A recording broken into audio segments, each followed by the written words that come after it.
Ravenswood Manor Park.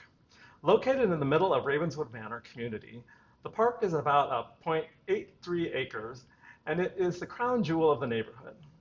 Over the years, the park has become the place for families and neighbors to gather. Whether enjoying a summer concert in the park or just hanging out with the kids in the playground, the community embraces its gem of a park. Some history. In 1913, New York real estate speculator William Harmon began developing the lovely Ravenswood Manor and the Ravenswood Garden neighborhoods. Residents soon voted to form their own park district, though. Although these were comfortable, middle-class neighborhoods, the Ravenswood Manor Gardens Park District had very limited resource because its tax base included only a 1/4 mile area. As a result, it created very small parks which emphasized landscape improvements rather than recreational facilities.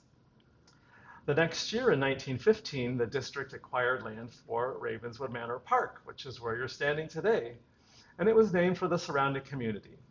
This triangular site, originally bisected by Eastwood Avenue, soon included trees, shrubs, benches, a trellis-like pergola, and a small stucco office building.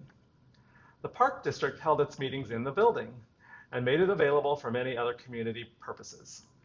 Among the groups who met there were the Ravenswood Manor Gardens Community Club, which apparently encouraged attendance by passing out cigars at meetings. Boys and Girls Clubs, Red Cross volunteer groups, and other civic organizations also used the building.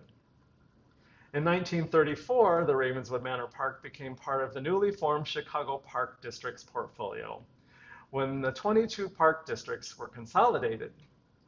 Using federal relief fund, the park district rehabilitated the park's landscape, planting hundreds of shrubs in an impressive perennial garden.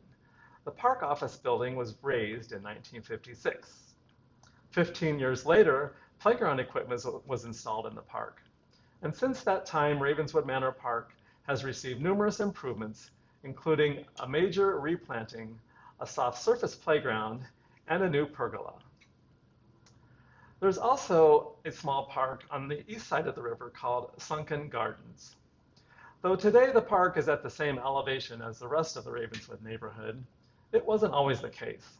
In 1918, 1 year after it was acquired by the Ravenswood Park Manor District, the site was transformed into a lovely garden with a central sunken lawn edged by a walk, 3 trellis-like pergolas, ornamental urns, and lush shrubbery and floral plantings. Today, it's used only for passive recreation, but Sunken Gardens' location on the Chicago River makes it a link in one of Chicago's most important greenways. And there's another smaller park called Buffalo Park, which is going to be shown on the later part of the tour. Besides the parks, a highlight of the community are the large pillars that are scattered throughout the neighborhood. These pillars were originally erected to stand as recognizable street indicators. Still standing to this day, the pillars are laid out to mark the entrances to the streets within the community.